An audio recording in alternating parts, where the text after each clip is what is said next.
প্রিয় বন্ধুরা, আজকে আমরা বাংলা স্বরবর্ণ লিখব এবং এগুলো দিয়ে শব্দ গঠন শিখব।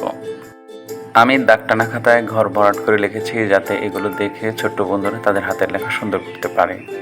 স্বর ও এবং স্বরে আ বর্ণটি লেখার ক্ষেত্রে খেয়াল রাখবে ৩ এর মতো যে অংশটি আছে এই অংশের নিচের অংশ একবার নিচের দাগের সাথে যেন লেগে না যায়।